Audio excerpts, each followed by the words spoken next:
una altra. Us posaré dins bé. El mercat, què és el mercat? El mercat va començar originàriament, i estem parlant de fa 10.000 anys, siguent de mercès. Els tòtems regalaven allò que havien aconseguit en els seus viatges a la tribu matriu. I el mercat ve de mercès, de regalar. El mercat va evolucionar, perquè això de regalar era limitat i a més quedaven sense res si no ho tornaven. I es va iniciar el troc, que veieu abans, sense diner. Jo canvio això per allò. Això és molt bé, i és fàcil, això encara funciona, i tot podem fer qualsevol, però també és limitat a l'hora d'expandir el comerç, perquè no tothom sempre té el que vol l'altre. Doncs la manera en què això es fa enorme és posar-hi la moneda entremig.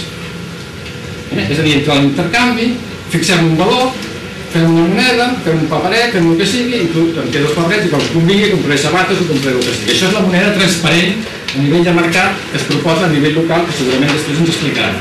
És fantàstica, funciona. Però també a dintre d'un estat és limitada. No pot agafar tot l'estat això. Perquè si la moneda local comença a fer bancs, el banc és necessari, començarem a tenir problemes. I finalment apareix la moneda d'or i plata. Que té què? Que porta l'engany en si mateix, perquè la moneda per si és valuosa. Penseu que un paper en si no és valuós, però l'or i plata sí. L'or i plata van començar a ser moneda fa 4.500 anys, ens ho explica la Bíblia. I va començar, a partir d'aquí comença la corrupció. No us penséssiu pas que les muralles de Jericó, tal com explica la Bíblia, van caure perquè van sonar les trompetes. Van caure perquè coincideixen amb l'invent de la moneda d'or i es va poder corrompre en els que vigilaven les muralles perquè deixessin entrar l'enemic. Hi ha una història que és la mítica, explicada per qui li interessa el mite, i una història real perquè busca documents.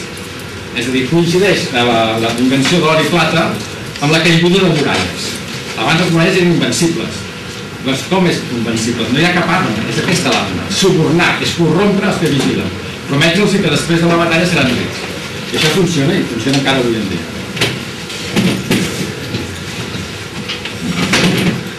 Què és necessari perquè una moneda sigui transparent? Això és molt interessant. Bé, hem començat a tenir unes senyals com la moneda amb la targeta. Tots sabem que pagant amb targeta t'identifiques. Evidentment es poden falsificar targetes i hi ha tot aquest merder.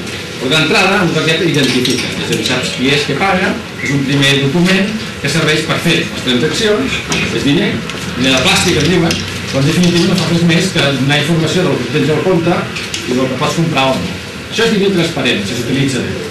És diner transparent també, què? L'ecocent, imposar l'ecocent. Clar, si una comunitat fa una moneda perquè la gent es pugui intercanviar les coses i és una moneda gestionada amb honestedat, és transparent, és a favor del poble, perquè si no hi hagués aquesta moneda la gent no podria canviar el que té, no hi hauria mercat. En canvi, fent aquesta moneda facilita el mercat. Això és extraordinari, brutalment parlat. I llavors hi ha un tema que és les dades. En macroeconomia és molt important saber el que passa en el mercat. Ara us explicaré una anècdota per explicar-vos això d'aquí dalt. Un dels alumnes d'Agustí Xaló va ser gerent de Mercabarna. No sé si sabeu què és Mercabarna. Mercabarna és un mercat central d'abastament de Barcelona. Quan ell va arribar allà, els mercaders que portaven mercaderies havien d'entrar i pactar amb les diferents caciques que hi havia allà dintre els preus, en quin moment entregar la mercaderia, però home, si està venent baix, doncs ja no l'entrego, m'aguanto i la vendré després. I tot això era informació privilegiada del bar de Mercabarna, on hi havia 4 cacics que dominaven la situació. Què va fer aquest noi? Va fer panells d'informació, encara hi són avui en dia, a Mercabarna. Cada vegada que es ven una mercaderia, tothom sap que s'han begut tants quilos de taronges a tal preu. Que en aquell moment a Mercabarna hi ha tantes tonelades de taronges, de peix, de patates, de no sé què. Aquesta informació de lo que hi ha i quan a mercaderies es fa pública. És a dir, la transacció de mercaderies l'hauria de conèixer tothom. No pot ser que sigui secreta. L'altra cosa és qui compra i qui ven, això no cal saber qui és el que ha comprat. Però a quin preu ha comprat i a quina quantitat, sí. Això són condicions necessàries perquè el diner sigui transparent a nivell social. Com se reparteix el diner avui en dia? Bueno, hi ha la possibilitat que et toqui la loteria, una mica sigui aquella, no? Això és una mena d'enganya bobos que té l'Estat perquè la gent calli i vagi tirant de qualsevol manera. I l'altra cosa que tenen és repartir misèria. Els estats avui en dia reparteixen misèria. Si no, només teniu l'anècdota dels 400 euros del Zapatero, que ja els ha tingut que repartir i llavors resulta que els jubilats aquest any en cobren menys que l'any passat. És a dir, els estats només saben repartir misèria. es posen contentíssims i diuen que aquest any les pensions augmentaran un 10% més que l'any passat. Estan augmentant 3 euros, estan disminuint 5 euros, fa pixar de riure després del resultat. Ells ho diuen tota la barra del món, estan tranquils. Et diuen que no hi ha diners, que no poden donar més. Per què no poden donar més? Fixeu-vos per què van inventar els bitllets de 500 euros? Quan la Unió Europea va fer l'euro, per què va fer bitllets de 500 euros? Algú de vosaltres els va negar? Ningú. Doncs bueno, van ser els estats. I per què? Per facilitar la corrupció. Quan es paga una cosa secreta, es paga, hi ha un home del molatí. Quan van enganxar els tipus de filers de l'estafa filatèlica, van descobrir que en la paret d'aquells homes guardaven no sé quants bitllets de 500 euros. És a dir, els mateixos estats faciliten la corrupció i l'anonimat a l'hora de moure diner, fent aquestes coses, legalitzant bitllets de 500 euros, per exemple. Després hi ha els bancers, els financers i les grans fortunes. Aquesta gent, si guanyen, i això ho teniu tots claríssim, perquè ho acabem de passar, si guanyen diners se'ls queden, i si en perden els reparteixen. La crisi financera l'han pagat tots. És a dir, quan hi ha pèrdues, socialitzen, ja ens tornen socialistes ràpidament. Ara, quan hi ha beneficis, no. El capitalisme privat és sagrat, això ho t'arribarem. En què consisteix la societat utilitària, de què fa productes útils a la societat? Té 4 sectors per treballar aquesta. El primer és que tots coneixem, el treball. És el treball com a utilitari, el que va a la fàbrica, el que va a l'obra, el que va a la mina. Aquest tio està treballant i està produint béns útils. Després hi ha l'empresari. L'empresari també és un home que treballa a favor de béns útils i de la utilitat, si treballa net. Si treballa brut, no. Igual el treballador també pot treballar brut, també pot ser un treballador incompetent, ocupant una plaça, llavors és horrible. Estic parlant sempre de gent competent. Tant els treballadors competents com els empresaris competents són dos de les fonts de fer riquesa a la societat. Quin és el tercer? El capitalista. Aquell senyor que li agrada és guanyar diners. El que li agrada és guanyar diners. I prou, guanyar diners. Aquest senyor que és capitalista fa unes regles del joc que no són falsables. Sabeu què vol dir això? Que no es pot comprovar si és veritat o no.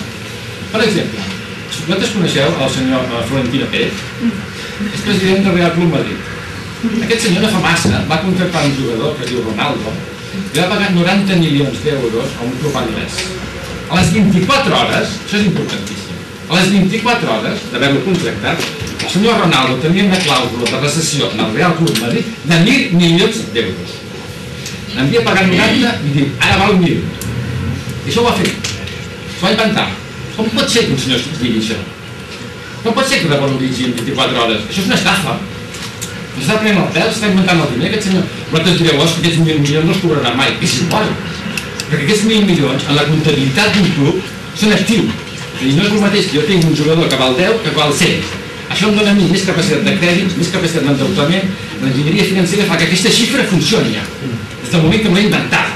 Això ho va fer Florentino Pérez davant de tothom. I ningú va protestar. Ningú ha vist cap article al diari d'economista ni de jutge ni de res que hagi protestat. I ha dit, aquest home s'ha estafat a tots fent aquestes figures. Bé, el món del futbol, el món de l'esport és un món que s'està injectant, igual que les hipoteques basura, també s'està inflant molt i un dia patarà, perquè no té cap sentit maregar aquestes coses d'aquesta manera. Però són peses de pèl que ens fan a tots i no és ben introduït. Surten els diaris, Això sí que s'han d'inventar diners. I a més, sense base, perquè a mi em dóna la gana. És com si jo dic, mira, en la meva casa val 200 milions i vaig a donar una hipoteca per 200. I dic, no. El Florentino Pérez va fer això, es va inventar 910 milions en 24 hores. És realment fantàstic. Una altra cosa és l'inventor. Aquest pobre desgraciat d'aquí és l'inventor.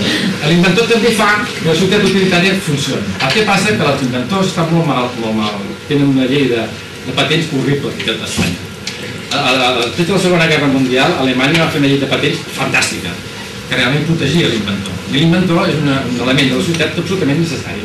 I se l'ha de pagar molt bé, perquè els invents són sensacionals, quan són bons, esclar. I per tant, és una persona que ha d'estar ben pagada a l'inventor.